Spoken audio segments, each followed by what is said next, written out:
நேயர்களுக்கு வணக்கம். நம்ம கூட பார்த்தீங்கன்னாக்கா இப்போ கவன் படத்தில் நம்மளால மிரட்டின பிரியதர்ஷினி அவங்க தான் இருக்காங்க. வணக்கம் மேம். வணக்கம் விஜய். எப்படி இருக்கீங்க மேம்? ரொம்ப நல்லா இருக்கேன், ரொம்ப சந்தோஷமா இருக்கேன். நீங்கள் எல்லாம் வந்து என்ன இன்டர்வியூ பண்ணுறதுக்கு ரொம்ப ரொம்ப சந்தோஷம். மேம் உங்களை பார்க்கும்போது பார்த்தீங்கன்னாக்கா பூர்ணிமா பாக்யராஜ் பார்க்குற மாதிரியே இருக்கு. அதான் சொல்கிறேன், ரெட்ரோ லுக்கில் அவங்க மாதிரி இருக்கேன்னா அவங்களோட ஃபேமஸ் சாங் இருக்கு, பூமாலை. யாராவது சொல்லியிருக்காங்களா மேம்? நிறைய பேர் சொல்லியிருக்காங்க.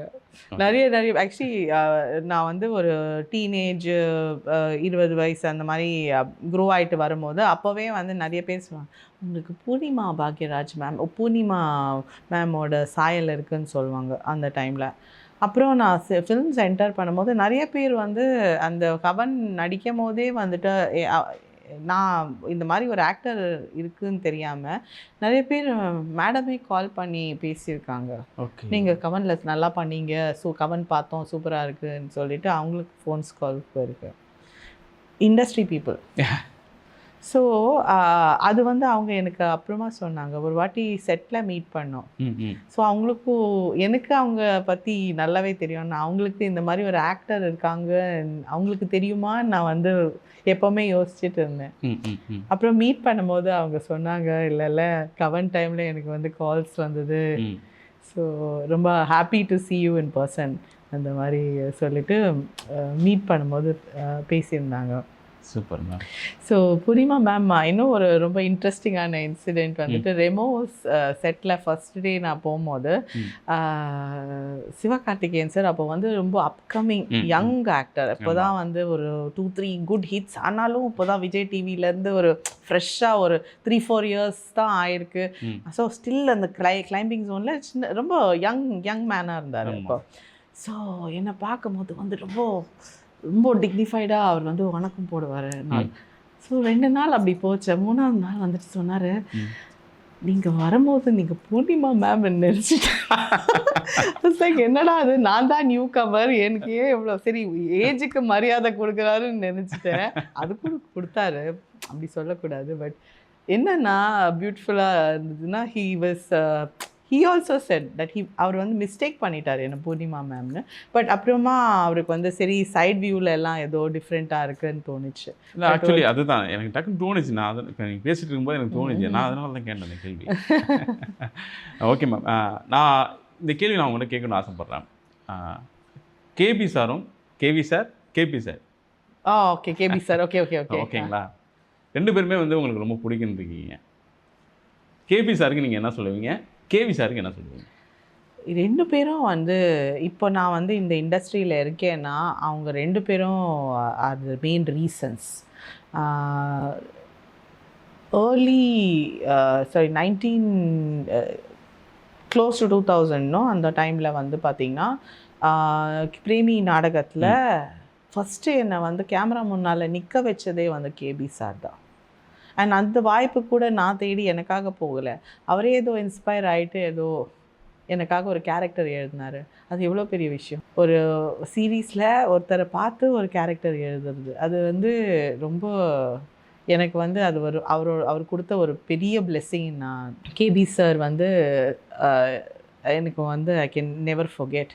அது ஒரு எபிசோடு தாங்க நடித்தேன். ஆனால் அந்த பிரேமி நாடகம் முடிச்சு சக்ஸஸில் அவங்க வந்து எல்லாரையும் வந்து ஒரு பெரிய திருவிழா ஒரு விழா நடத்திட்டு அது எல்லாருக்கும் ஒரு சின்ன பிளாக்கு கொடுத்தாங்க, சேயிங் இந்த தேங்க்யூ உங்கள் கான்ட்ரிபியூஷனுக்கு ரொம்ப தேங்க்ஸ்ன்னு சொல்லிட்டு ஒரு பிளாக்கு.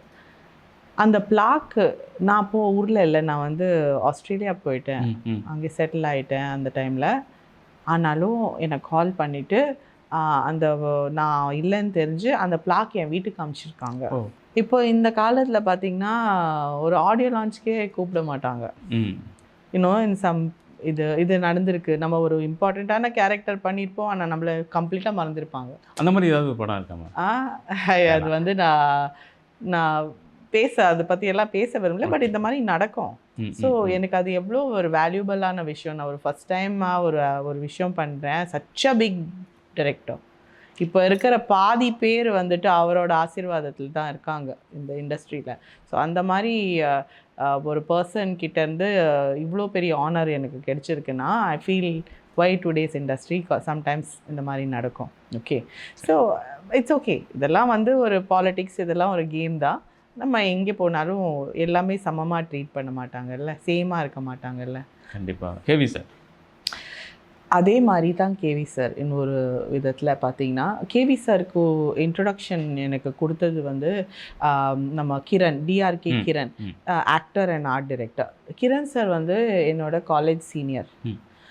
ஸோ காலேஜ் சீனியராக இருக்கும்போது அப்போவே வந்து ஆர்ட் டிரெக்ஷன் பண்ணிட்டு இருந்தார். ஓகே, ஆன் த சைடில் சின்ன சின்னதாக பண்ணிவிட்டு ஆட்ஸ்க்கெல்லாம் பண்ணிவிட்டு அதுக்கப்புறம் இப்போது விஜய் டிவிக்கு பண்ணிவிட்டு அப்புறம் he's doing for KV sir கூட ரொம்ப க்ளோஸ். அவர் கூட அவரோட படத்துலேருந்து பண்ணிட்டு வராரு. ஸோ அவர் வந்து ஸ்கிரிப்ட் படிக்கும் போது அந்த கேரக்டர் பற்றி ரீட் பண்ணும்போது அவருக்கு மைண்டில் என்னோட விஷுவல்ஸ் வந்தது. இல்லை, கிரண் சாருக்கு. ஸோ அப்போ அவர் சொன்னார் கேவி சார்கிட்ட, எனக்கு ஒரு பர்சன் தெரியும், இந்த கேரக்டருக்கு மேபி நல்லா இருப்பாங்க, நீங்கள் ஆடிஷன் பாருங்கள். ஓகேன்னு சொல்லிட்டு என்னை கூப்பிட்டாங்க ஒரு ஆடிஷனுக்காக. ஆடிஷன் வந்து கேவி சார் இல்லை அப்போது, ஒன்லி அவரோட அசோசியேட்ஸ் எடுத்தாங்க. அந்த வீடியோ வந்து அவருக்கு ரொம்ப பிடிச்சிது. அண்ட் நிறைய அது ரொம்ப இம்பார்ட்டண்ட்டான கேரக்டர்னு சொல்லி கொஞ்சம் நல்லா தெரிஞ்ச ஆக்டர்ஸ் ஆல்சோ அந்த கேரக்டர் பண்ணணும்னு விரும்பினாங்க. ஆனால் அந்த கேரக்டர் வந்து எனக்கு மட்டும்தான் கொடுக்கணும்னு அவர் இருந்தார். அவர் என்னமோ கன்வின்ஸ் ஆகிட்டார் தட் நான் அந்த கேரக்டர் பண்ணால் கரெக்டாக இருக்கும். கேவி சார் இல்லாதது நீங்கள் எப்படி மேம் பார்க்குறீங்க? எப்படி சொல்ல முடியும், கேவி சார் வந்து இன்னும் எல்லாருக்கும் இந்த இண்டஸ்ட்ரியில் மோஸ்ட் அப்கமிங் ஆக்டர்ஸ்ன்னு சொல்லலாம். அவங்க வந்து அவங்களுக்கு எல்லாருக்கும் வந்து ஒரு இது இருக்குது, ஒரு மென்டார் மாதிரி இருப்பாங்க. அவங்கள தூக்கி விடுறவங்க, லைக் அவங்க பண்ணுற எல்லா படத்தில் வந்துட்டு அவங்க இருப்பாங்க. அந்த மாதிரி ஒரு கம்பெனி ஆர்டிஸ்ட்டாக நான் ஆயிருக்கலாம் அவருக்காக. ஆனால் ஒரு படத்தோட முடிஞ்சுது. பிகாஸ் அதுக்கு அடுத்த படம் வந்து இந்த காப்பான் படம் எடுத்தார். அண்ட் தென் அதுக்கப்புறம் அவர் அன்ஃபார்ச்சுனேட்லி எங்களெல்லாம் விட்டு போயிட்டார். ஸோ ஹீ வாஸ் ஒரு டீச்சரை, ஒரு குருவை லூஸ் பண்ண ஒரு ஃபீல் இருக்குது. இந்த படத்தோட அவரோட ஃபோன் நம்பர் எதுவுமே என்கிட்ட இல்லை. ஆனால் செட்டில் கூட அவர் ஜாஸ்தி பேச மாட்டார். பட் கிரண் கிட்ட சொல்லியிருக்காரு தட் அவங்க நல்லா பண்ணியிருக்காங்க அண்ட் ஆல் தட். ஸோ எல்லாம் முடிச்சு படம் ரிலீஸ் ஆனதுக்கப்புறம் நான் அவருக்கு வந்து ஒரு தேங்க்யூ மெசேஜ் அனுப்பணும்னு நினச்சேன். ஸோ அப்போது கிரண் என்கிட்ட நம்பர் ஷேர் பண்ணார். எஸ்எம்எஸ் மட்டும் அனுப்பிச்சேன், பிகாஸ் அவரை டிஸ்டர்ப் பண்ணலாமா ஃபோன் பண்ணின்னு சொல்லி ஜஸ்ட் லெஃப்ட் அ மெசேஜ். எனக்கு ரொம்ப இந்த வாய்ப்பு கொடுத்ததுக்கு ரொம்ப ரொம்ப நன்றி சார். இந்த மாதிரி ஒரு ரிசெப்ஷன் இந்த கேரக்டருக்கு கிடைக்கும் நான் நினைக்கவே இல்லை. யாருமே இந்த மாதிரி பண்ண மாட்டாங்க ஒரு நியூ ஆர்டிஸ்ட்காக. பட் நீங்கள் பண்ணியிருக்கீங்க, தேங்க்யூ ஸோ மச். அவர் வந்து ரிப்ளை பண்ணார் எனக்கு, just Priya, you exceeded our expectations. அது எவ்வளோ ஒரு பெரிய விஷயம். எனக்கு அவ்வளோ பெரிய காம்ப்ளிமெண்ட், அவ்வளோ பெரிய என்னோட லைக் ஃப்ரம் ஒரு இவ்வளோ பெரிய டைரக்டர் அண்ட் என்னோட ஒரு குரு மாதிரி, குரு கிட்டேருந்து காம்ப்ளிமெண்ட் கிடைக்கிறது ரொம்ப கஷ்டம். மற்றவங்க கிட்டேருந்து கிடைக்கிறது ஈஸி, பட் ஒரு குரு கிட்டேருந்து கிடைக்கிறது ரொம்ப கஷ்டம். It was a very big blessing. ஆனால் அவர் அந்த வாய்ப்பு கொடுத்ததுல தான் என்னோட பேர் வந்துட்டு இண்டஸ்ட்ரியில் ஒரு ப்ரொஃபஷ்னல் ஆர்டிஸ்டாக ரெஜிஸ்டர் ஆச்சு. கண்டிப்பாக மேம், என்ன சொல்கிறதுனே தெரியல. அந்த படம் முடிச்ச அப்புறம் அடுத்தது காப்பான் எடுத்தார். ஸோ காப்பான் எடுக்கும்போது எனக்கு ஏடி சொன்னாங்க ஆஃபீஸ் போட்டிருக்காங்கன்னு ஸோ நான் அவரை மீட் பண்ண போனேன். மீட் பண்ண போகும்போது அவர்கிட்ட பேசுறதுக்கு வாய்ப்பு கிடைச்சது. Sir, I am really want to work with you, திரும்ப ஒர்க் பண்ணணும் சார், நீங்கள் சொல்லுங்கள் ஏதாவது ஒரு கேரக்டர் என்ன இருந்தாலும் நான் பண்ணுறேன் சார், நான் உங்கள் படத்தில் நான் இருக்கணும். அப்போ அவர் சொன்னார், இந்த படத்தில் வந்து லேடிஸ்க்காக ஃபீமேல் கேரக்டர் ஸ்ட்ராங்காக எதுவுமே இல்லை, உனக்கு ஒர்த்தாக இருக்கிறது ஒன்றுமே இல்லை பிரியா. கண்டிப்பாக அடுத்த ப்ராஜெக்டில் ஒர்க் பண்ணுவோம். இந்த ப்ராஜெக்டில் வந்து அந்த கேரக்டர்ஸ் இல்லாதனால மேபி நாட் ஒர்க் அவுட். ஆனால் அப்படி சொல்லும் போது எனக்கு ரொம்ப ரொம்ப கன்வின்ஸ் ஆயிடுச்சு தட் அவர் வந்து என்னை சும்மா அவாய்ட் பண்ண, சீரியஸாக அந்த மாதிரி இல்லை, சும்மா நான் ரோல் எல்லாம் எனக்கு கொடுக்க விரும்பலை. ஸோ பிகாஸ் நான் என் மேலே நம்பிக்கை வச்சிருந்ததை விட அவர் நிறைய நம்பிக்கை என் மேலே வச்சுருக்காரு. ஸோ அந்த மாதிரி பர்சன் அப்படி சொல்லும் போது கண்டிப்பாக வந்து அப்படி தான் இருக்கும். ஸோ காப்பான் ரிலீஸ் ஆச்சு. அதுக்கப்புறம் அவர் நெக்ஸ்ட்டு ஆஃபீஸ் போட்டார். ஆஃபீஸ் ஃபார் த நெக்ஸ்ட் ப்ராஜெக்டாக ஆஃபீஸ் க்ரியேட் பண்ணும்போது திரும்ப அவரை போய் பார்க்கலான்னு நினைக்கும் போது தான் செகண்ட் லாக்டவுன் வந்துடுச்சு. அந்த செகண்ட் லாக்டவுன் வந்து சரி ஐயோ லாக்டவுன் வந்துடுச்சு, கொஞ்சம் வெயிட் பண்ணி போகலாம், அதுக்கப்புறம் ஆஃபீஸ் எல்லாம் போய் பார்க்க முடியாது, வெளியிலே இறங்க முடியாது. அப்புறம் பார்த்தா நியூஸில் அவர் தவறிட்டார். ரொம்ப ஷாக்கிங்காக இருந்தது எனக்கு. அந்த டைமில் வந்து அவருக்கு மட்டும்தான் என்னோடய டேலண்ட்டோ என்னோடய கேப்பபிலிட்டிஸ் மேலே அவருக்கு மட்டும்தான் ஒரு அவேர்னஸ்ஸு, ஒரு இன்னும் மற்ற டைரக்டர்ஸ் கிட்ட நான் நிறையா ப்ரூவ் பண்ண வேண்டியது இருந்தது. பட் அவருக்கு வந்து கன்வின்ஸ்ட் ஆல்ரெடி இங்கே. ஸோ அந்த மாதிரி ஒரு பர்சனை லூஸ் பண்ணுறது it's not easy. A good man, very very talented. ஒரு மாதிரி அவரோட ஃபில்ம்ஸ் வச்சு சொசைட்டியை மாற்றணும் ஃபீல் பண்ணுற ஒரு director like K Balachander sir. அவர் also similar. So but life is that no. Today we are here. கொஞ்சம் டைம் தான் இருக்குது எல்லாருக்கும் லைஃப்பில். இந்த உலகத்தில் இந்த டைமில் எவ்வளோ சாதிக்க முடியுமோ அவ்வளோ சாதிச்சுட்டு போயிடணும். அதான் வெயிட் பண்ணக்கூடாது, பண்ணிகிட்டே இருக்கணும். கண்டிப்பாக சாரை பற்றி பேச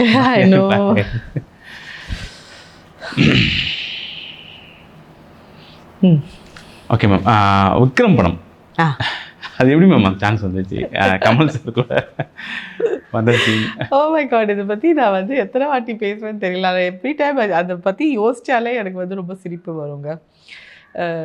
ஸோ அகேன் நான் வந்து இந்த படத்தில் கூட நான் வந்து போய் யார்கிட்டையும் வந்து வாய்ப்பு கேட்கல. இந்த மாதிரி ஒரு படம் நடந்துட்டு இருக்கு, இதில் வந்து ஒர்க் பண்ண வாய்ப்பு கிடைச்சா நல்லாயிருக்கும்னு ஃபீல் பண்ணியிருக்கேன். அதெல்லாம் நடக்குமா நடக்காதான்னு யாருக்கு தெரியும்னு சொல்லி விட்டுட்டேன். ஆல் ஆஃப் அ சடன் எனக்கு ஒரு ஃபோன் கால் வருதுங்க. ஆஃப்டர்நூன் டைமில் ஒரு 3 o'clock ஆஃப்டர்நூன் இந்த மாதிரி எடுத்து பேசுகிறேன். மேடம், நாங்கள் வந்து காஸ்டியூமர் ஆஃப் விக்ரம் படம், அவங்க பேண்ட் சைஸ் ஷர்ட் சைஸ் வேணும். ஷாக் ஆகிட்டேன். ப்ராங்க் கால்னு நினச்சிட்டேன். சார், விக்ரம் படமோட காஸ்டியூமரா நீங்கள்? அண்ட் நீங்கள் என்னை வந்து என்னோடய பேண்ட் சைஸ் ஷர்ட் சைஸ் கேட்குறீங்களா? யாருங்க நீங்கள்? இது வரைக்கும் ப்ரொடக்ஷனே என்கிட்ட பேசலை, நீங்கள் எப்படி என்னோடய நம்பரை கால் பண்ணிவிட்டு இதெல்லாம் கேட்கலாம்? நான் நிஜமாக யாரோ ப்ராங்க் பண்ணுறாங்கன்னு நினச்சிட்டேன் என்ன. ஓகே, பிகாஸ் சம்டைம்ஸ் இந்த மாதிரி ரிஃப்ராப்ஸ் வந்துட்டு உங்கள் நம்பர் வாங்கிட்டு ஏதோ ஒன்று கால் பண்ணி பேசுவாங்க. ஸோ அந்த மாதிரி நினச்சிட்டேன். திட்டி விட்டு வச்சுட்டேன். ப்ரொடக்ஷனை ஃபஸ்ட் கால் பண்ண சொல்லுங்கள், அதுக்கப்புறம் நான் உங்களுக்கு எல்லாம் டீட்டெயில்ஸ் கொடுக்குறேன். அவங்க கால் பண்ணுவாங்க. நேற்று தான் பேசினாங்க மேடம், ஆனால் எங்களை கால் பண்ண சொல்லிட்டாங்க. சரி இல்லை, ப்ரொடக்ஷன் பேசிட்டோம். அப்புறம் ப்ரொடக்ஷன் மேனேஜர் பேசினார். ஸோ மேடம் ஒரு 3 days வரும்னு சொன்னாங்க. 3 daysக்கு இந்த கேரக்டர் வந்து அது வந்து அசோசியேட்டை பேச சொல்கிறேன். என்ன கேரக்டர் உங்களுக்கு ஓகேன்னா சொல்லுங்கள், நம்ம பண்ணலாம். ஸோ ஓகே சரிங்க, பேச சொல்லுங்கள். ஆனால் அதுக்குள்ளே வந்து அந்த எக்ஸைட்மெண்ட்டில் மைண்டெல்லாம் பிரெயின் எல்லாம் சுற்றி I was like oh my God. First Vikram படம் எனக்கு ரொம்ப பிடிக்கும். அந்த டைமில் பார்த்தேன். உங்களுக்கு யாரும் பிடிக்குன்னு கேட்டாக்கா அதான் அதான் சொல்கிறேன். அதெல்லாம் தான் என்னோட ஈரான்னு சொல்லுங்கள். நான் வளர்ந்து வர ஈரான்னு வச்சுக்கோ. நாங்கள்லாம் சின்ன ஸ்கூல் பசங்க அந்த டைமில். ஸோ அதெல்லாம் பார்த்து, அந்த கன்ஸு பார்த்து, அந்த கார்ஸ் பார்த்து, ஸ்டாண்டர்ட் 2000 ஃபேக்ட்ரி, இப்போ அந்த காரே யாருக்கும் தெரியாது. அந்த டைமில் அதுதான், அந்த ஃபேக்ட்ரியில் வந்து எல்லோரும் டான்ஸ் ஆடுவாங்க. இதெல்லாம் Vikram song. Spy black and black போட்டு மென் இன் பிளாக் மாதிரி இருப்பார். நானும் என்ன நினச்சேன்னா, பேண்ட் ஷர்ட் கேட்குறேன்னா கண்டிப்பாக வந்து நான் பக்கத்தில் அப்படியே ஸ்பை மாதிரி நின்றுட்டு இருப்பேன். லைக் ஒரு பிளாக் அண்ட் ஒயிட்டு கூலர்ஸ் போட்டு நானும் அப்படியே கெத்தாக ஒரு பக்கத்தில் நின்றுட்டு இருப்பேன்னு நினச்சேன். அப்புறமா அந்த ஏடி கால் பண்ணி சொன்னார், மேடம் திஸ் இஸ் இந்த மாதிரி ஒரு ரொம்ப ஹை கிளாஸ் ஹாலிவுட் மாதிரி ஒரு ப்ராத்தல். அந்த ப்ராத்தலில் நீங்கள் தான் வந்து நீங்கள் தான் வந்து ஃபஹத் ஃபாசில் கூட இதெல்லாம் டீட்டெயில்ஸ் பேசுகிறீங்க. கமல் சார் கூட இது இல்லை. ஐ செட் சார் என்ன ப்ராத்தல் சீன் சொல்கிறீங்க, எப்படி சார்? நான் வந்து இது மாதிரியெல்லாம் நான் பண்ணதே இல்லை. அண்ட் தென் அவர் சொன்னார், இல்லைங்க நீங்கள் வந்து அந்த டைமில் வந்துட்டு ஆக்சுவலி அந்த மாயா கேரக்டருக்கு வேறு காஸ்டிங் போயிட்டு இருந்தது. அது இன்னும் ஃபிக்ஸ் ஆகலை. ஸோ ஒரு 2-3 நேம்ஸை வந்துட்டு அவங்க திங்க் பண்ணிட்டு இருந்தாங்க. ஸோ நான் யாருன்னு சொல்ல விரும்பல, பட் அவங்க கொஞ்சம் எஸ்டாப்ளிஷ்டான ஆக்டர்ஸ்.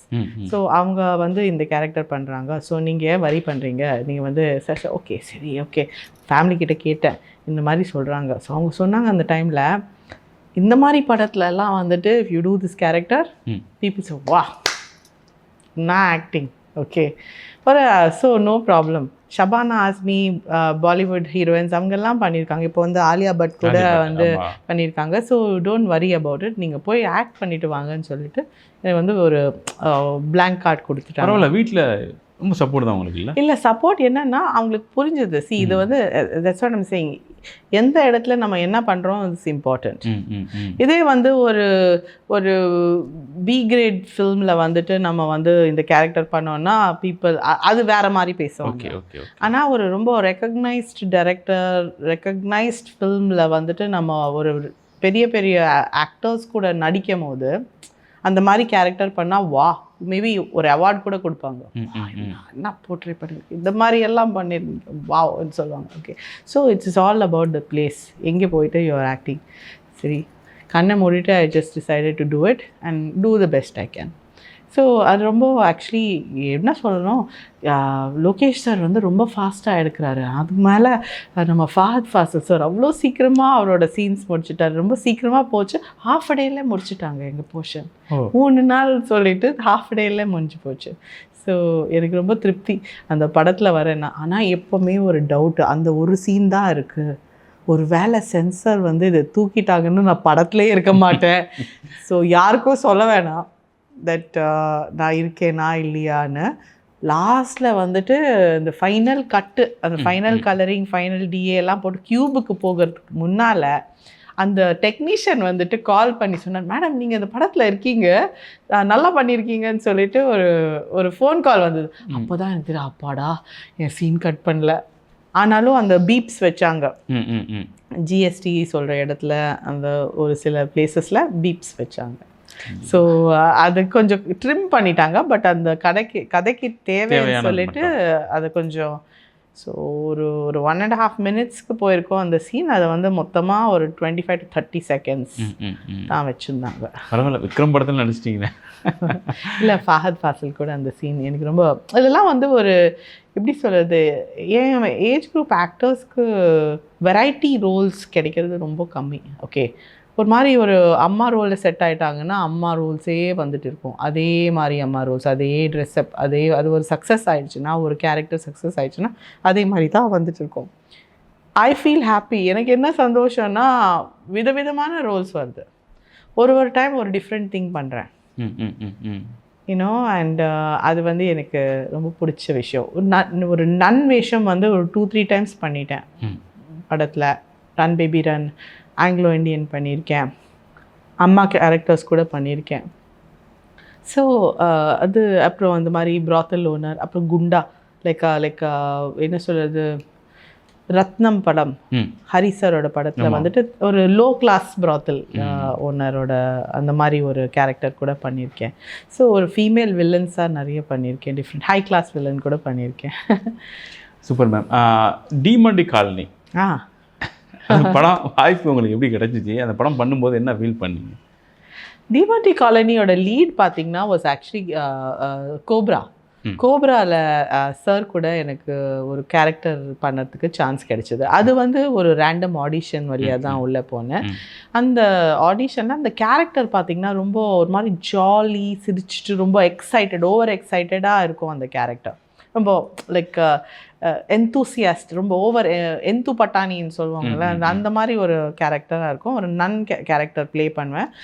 அந்த விக்ரம் சார் பற்றி இன்வெஸ்டிகேட் பண்ண போகும்போது அவரோட ஸ்கூலுக்கு போவாங்க, அவரை பற்றி தெரிஞ்சுப்பாங்க. தட் அவர் வந்து மேத்ஸில் எல்லாமே சூப்பரான இன்டெலிஜென்ட்டான ஒரு கேரக்டர், அந்த மாதிரி தெரிஞ்சுப்பாங்க. அதெல்லாம் இன்ஃபர்மேஷன் நான் கொடுப்பேன். ஸோ அந்த கேரக்டர் பார்த்து இந்த சித்தி கேரக்டருக்கு செட் ஆகும் நான் அவங்க நினச்சாங்க. பிகாஸ் இந்த சித்தி வந்து ஒரு ஓவர் ட்ரமேட்டிக் சித்தி கேரக்டர். ஸோ அந்த மாதிரி அவர் வந்து டிமாண்டி 2 ஸ்டார்ட் பண்ணும்போது எனக்கு அந்த கால் வந்துடுச்சு, இந்த மாதிரி நீங்கள் இந்த கேரக்டர் பண்ணுங்கள் சொல்லிட்டு சரி ஒய் நாட்னு சொல்லி அந்த ஆனால் எனக்கு ரொம்ப சந்தோஷம் பிகாஸ் ஒரு விதத்தில் காமெடி போர்ஷன் என்னோட காமிக்கல் சைடை வந்து என்னால் எக்ஸ்ப்ளோர் பண்ண முடிஞ்சுது. எல்லாரும் வந்து ஒரு மாதிரி சீரியஸாக இது வரைக்கும் பண்ண ரோல்ஸ் எல்லாமே சீரியஸாக பண்ணி இப்போ வந்து ஒரு காமெடியில் எக்ஸ்ப்ளோர் எனக்கு அந்த ரோல் ஆக்சுவலி ரொம்ப சக்ஸஸ்ஃபுல்லாக இருந்தது. அதில் என்னன்னா செகண்ட் ஹாஃபில் கூட ஒரு பெரிய சீன் இருந்தது எனக்கும் அர்ச்சனாக்கும். அதுவும் ஒரு காமிக்கல் சீன், ரொம்ப நல்ல சீன். ஆனால் என்னன்னா அந்த பொசிஷன் அந்த சீன் அந்த டைமில் தான் அந்த ஃபியர் கோஷன்ட் ஆடியன்ஸில் ரேஸ் பண்ணிட்டு இருக்காங்க. அதுதான் அப்போ தான் எல்லோரும் பயப்பட ஆரம்பிக்கிறாங்க. அந்த தியேட்டரில் என்ன நடக்க போகுது டென்ஷன் ரேஸ் ஆகும்போது ஒரு காமெடி வச்சிட்டிங்கன்னா புஷ்ஷுன்னு போயிடும். ஸோ அதை வந்து ரிமூவ் பண்ணிட்டாங்க. அப்புறமா அவங்க வந்து டிலீட்டட் சீன்ஸ்ன்னு சொல்லிட்டு அதை யூடியூப்பில் ரிலீஸ் பண்ணாங்க. ஸோ அந்த பட்சத்தில் எனக்கு ரொம்ப சந்தோஷம். தட் நம்ம நடித்தது வந்துடுச்சு.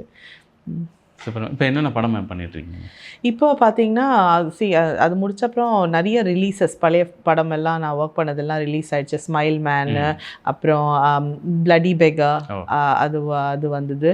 அப்புறம் சட்னி சாம்பார்னு வெப் சீரிஸ், தலைமை செயலகம் அந்த மாதிரி. அப்புறம் உப்பு புளி காரம்னு சொல்லி வெப் சீரிஸ் அது வந்து ரொம்ப சக்ஸஸ்ஃபுல்லாக இருந்தது. என் கேரக்டர் கூட ரொம்ப சக்ஸஸ்ஃபுல்லாக இருந்தது.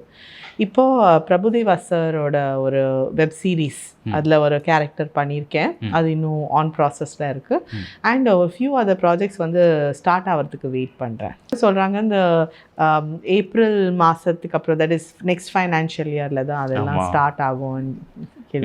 பிஸி ஷெடியூலில் எங்களுக்கு வந்து வாய்ப்பு கொடுத்துக்க ரொம்ப ரொம்ப நன்றி. தேங்க்யூ விஜய். தேங்க்யூ.